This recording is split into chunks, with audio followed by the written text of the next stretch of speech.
मायावती ने तोड़ा हरियाणा व उत्तर प्रदेश में गठबंधन। लोकसभा चुनाव में करारी हार के बाद उत्तर प्रदेश की पूर्व मुख्यमंत्री मायावती ने उत्तर प्रदेश में समाजवादी पार्टी के साथ किए गए गठबंधन को आज तोड़ दिया। दिल्ली में प्रेस कॉन्फ्रेंस में कुमारी मायावती ने आरोप लगाया कि जो समाजवादी पार्टी का वोट बैंक मिलना चाहिए था वो नहीं मिला। हालांकि मायावती ने सपा प्रमुख अखिलेश यादव व उनकी धर्मपत्नी डिम्पल यादव को सम्मानित बताया। मायावती ने कहा कि अखिलेश यादव व डिम्पल यादव भी उन्हें पूरा मान सम्मान देते रहे हैं। हमारे रिश्ते कभी खत्म नहीं होंगे, लेकिन राजनीति विचारधारा अलग हो सकती है। इसमें कोई संदेह नहीं है कि जब से बीएसपी व सपा का गठबंधन हुआ है तो तब से खासकर सपा प्रमुख श्री अखिलेश यादव व उनकी पत्नी श्रीमती डिम्पल यादव भी मुझे पूरे दिल से व पूरे आदर सम्मान से अपना बड़ा व आदर्श मानकर मेरी बहुत इज्जत करते हैं और मैंने भी उनको अपने सभी पुराने गिल्ले शिकवों को भुलाकर व्यापक देश व जनहित में तथा अपने बड़े होने के नाते भी उसी हिसाब से उनको अपने खुद के परिवार की तरह ही पूरा आदर सम्मान भी दिया है। और हमारे ये रिश्ते केवल अपने राजनीतिक स्वार्थ के लिए ही नहीं बने हैं, बल्कि ये रिश्ते आगे भी हर सुख दुख की घड़ी में हमेशा ऐसे ही बने रहेंगे। अर्थात हमारे ये रिश्ते अब कभी भी खत्म होने वाले नहीं हैं। ऐसी मेरी तरफ से ये हमेशा पूरी कोशिश बनी रहेगी। लेकिन वही दूसरी तरफ राजनीतिक व्यवस्थाओं को भी पूरी तरह से नज़रअंदाज नहीं किया जा सकता है, ये भी सभी जानते हैं। और इसलिए अभी संपन्न हुए लोकसभा चुनाव के संबंध में जो परिणाम खासकर उत्तर प्रदेश में उभर कर सामने आए हैं, तो उस पर बड़े दुख के साथ ये कहना पड़ता है कि इस चुनाव में सपा का बेस वोट अर्थात यादव समाज अपने यादव बाहुल्य, जहाँ पर इनकी पॉपुलेशन ज़्यादा है, अपने यादव बाहुल्य सीटों पर भी सपा के साथ पूरी मजबूती के साथ टिका हुआ नहीं रह सका है। अर्थात अंदर ना जाने किस बात की नाराजगी के तहत भीतर घात किया है और सपा के खासकर यादव बाहुल्य सीटों पर भी सपा के मजबूत उम्मीदवारों को भी हरा दिया है।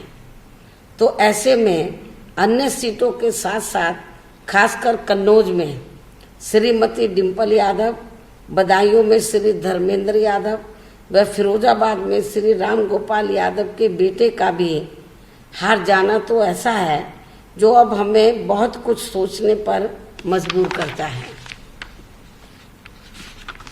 हालांकि उत्तर प्रदेश में जन अपेक्षा के विपरीत आए चुनाव परिणाम में ईवीएम की भी भूमिका काफ़ी कुछ खराब रही है, ये भी किसी से छिपा नहीं है।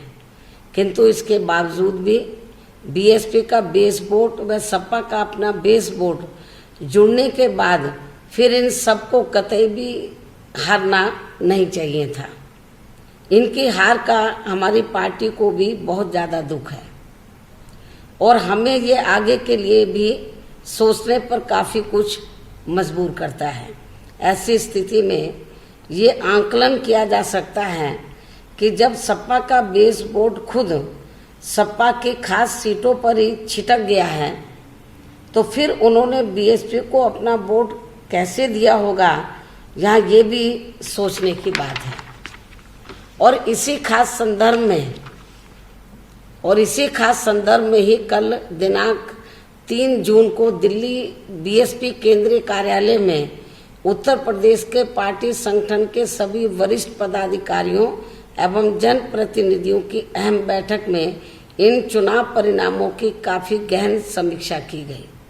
और समीक्षा में ये पाया गया कि बीएसपी जिस प्रकार से परम पूज्य बाबा साहब डॉक्टर भीमराव अम्बेडकर के मिशन पर चलने वाली एक कर्मठ, अनुशासित व कैडर आधारित पार्टी है, और उसी के तहत सपा से गठबंधन करके, उसी मानसिकता के तहत चलकर सपा से गठबंधन करके बड़े मानवतावादी लक्ष्य की प्राप्ति को लेकर ये चुनाव लड़ा गया था।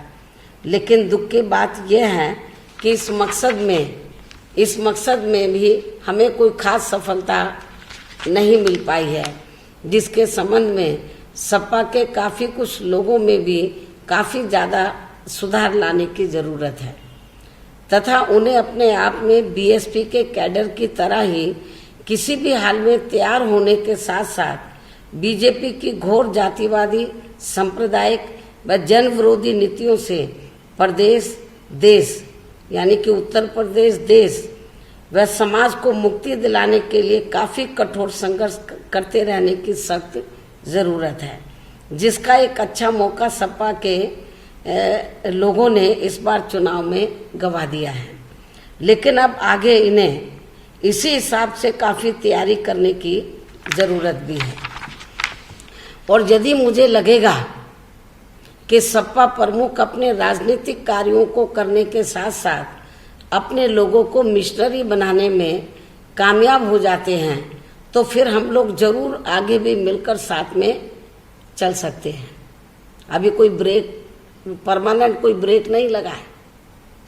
यदि हमें लगेगा, इस बात को मैं फिर दोहराती हूँ, और यदि हमें लगेगा कि सपा प्रमुख अपने राजनीतिक कार्यों को करने के साथ साथ अपने लोगों को मिशनरी बनाने में कामयाब हो जाते हैं, तो फिर हम लोग जरूर आगे भी मिलकर साथ में चलेंगे। और अगर वे किसी कारणवश इस काम में सफल नहीं हो पाते हैं, तो फिर हम लोगों का अकेले ही चलना ज़्यादा बेहतर होगा। इसलिए वर्तमान स्थिति में अब हमने, क्योंकि अभी उनको लोगों को परिवर्तित करने में टाइम लगेगा, और जो कुछ सीटों पर बाई इलेक्शन यूपी में होने वाले हैं वो तो कभी भी अनाउंस हो सकते हैं। इसलिए वर्तमान स्थिति में अब हमने उत्तर प्रदेश में यहाँ कुछ सीटों पर होने वाले उपचुनावों में फिलहाल अकेले ही ये चुनाव लड़ने का फैसला लिया है। तो ये मुझे अपनी बात क्यों आपके सामने रखनी पड़ी है, कल जो मैंने यूपी की जो रिव्यू बैठक बुलाई थी इलेक्शन का नतीजा आने के बाद, तो मैंने कोई मीडिया को कल कोई बाइट नहीं दिया था, ना कोई प्रेस नोट जारी किया था, और हमारे लोग भी मीडिया से दूर ही रहते हैं, पार्टी के लोग।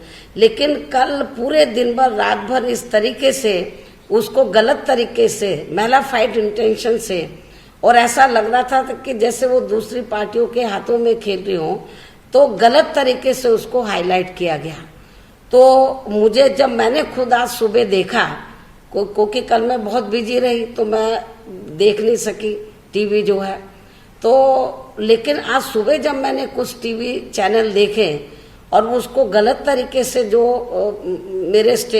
मेरी तरफ से जो बयानबाजी, मेरी तरफ से जो रिपोर्ट दी गई है, तो मुझे कुछ ऐसा लगा कि मुझे अब खुद ही मीडिया में आकर स्थिति को स्पष्ट कर देना चाहिए। इसलिए मैंने आज अपना कल जो भी कुछ डिसाइड हुआ है वो मैंने आप लोगों के सामने रख दिया है। धन्यवाद। देश और दुनिया की तमाम खबरों को जानने के लिए सब्सक्राइब करें हमारे न्यूज बाजार चैनल को। साथ ही हर एक अपडेट से जुड़े रहने के लिए बेल आइकन को दबाना ना भूलें।